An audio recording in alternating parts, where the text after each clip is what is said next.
But today we're talking about life insurance as a tool for family offices, something they can use from a planning perspective. And life insurance sometimes it's not seen as an asset. So let's start with just the high level at the very beginning. Can life insurance, Jay, be considered a cornerstone asset, just like any other investment in a portfolio? Well, as you know very well, Celeste, this is one of my kind of passion areas in life insurance, is showing people how life insurance can be positioned as an asset class in a portfolio. And I'm glad I'm reunited with Chris today because he and I have had discussions about this, I bet, for at least 10 years. And so I guess, and starting it broadly, one of the challenges in positioning life insurance as an asset class is that life insurance people and investment people tend to speak two different languages. And when they try and put those languages together, it doesn't make sense to anyone. As an example, a lot of times investment people will look at life insurance and they'll say, oh, well, let's look at the death benefit of the policy or the cash value, money that's in the policy, and we'll do a rate of return. So we put in X and it's worth, X plus whatever today. That's a rate of return of 4%, 5%. But that really doesn't do justice when evaluating life insurance as an asset class. So we can start there. And with your permission, Celeste, I'd love to dig in a little bit Of more of how course. that works. Absolutely. When on the investment side, when investment people, particularly in family offices, are evaluating investments, they've looked at things like modern portfolio theory. They calculate a Sharpe ratio on investments, which looks at the volatility of the investment. What is the chance that this investment is going to hit a certain rate of return and stay in the area of that return? Well, imagine if that can be done for life insurance.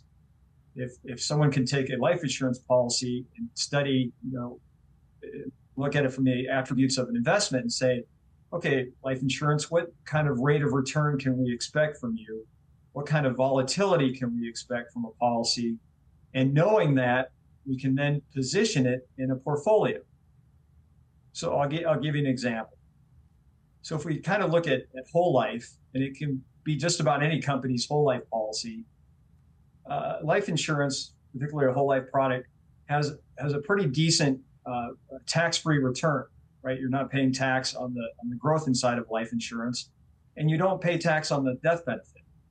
So this kind of rate of return might be in the neighborhood of 5, 6, 7% without tax. Now that's a pretty good rate of return. So then let's look at volatility.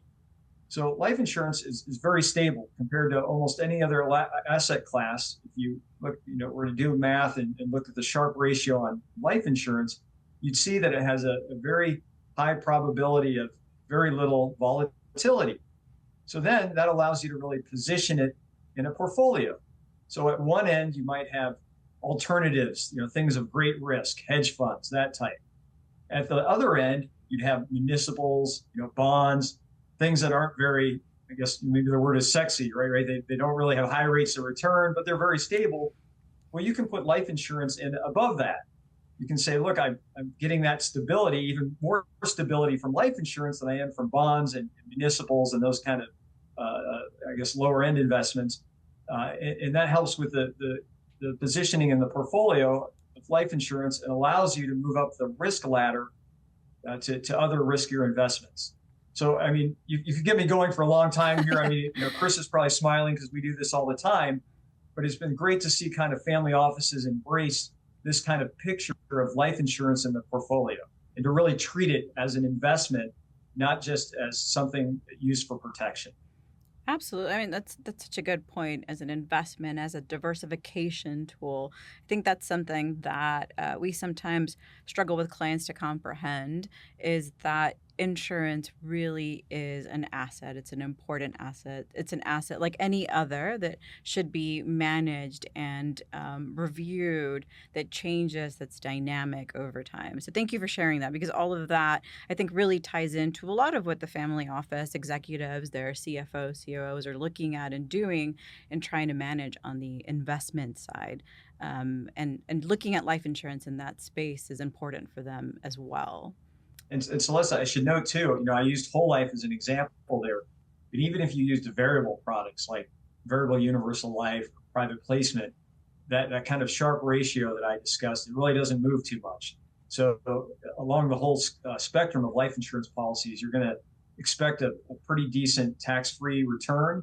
It's a low number, but it's tax-free, so that makes it even better. And then you'll have that kind of stability of that rate. You're not going to see a lot of volatility in it. So again, not just whole life, but any type of life insurance will come out with the pretty same numbers when we're applying the Sharpe ratio. Yeah, absolutely. So thank you. That's a great way of positioning it and explaining it.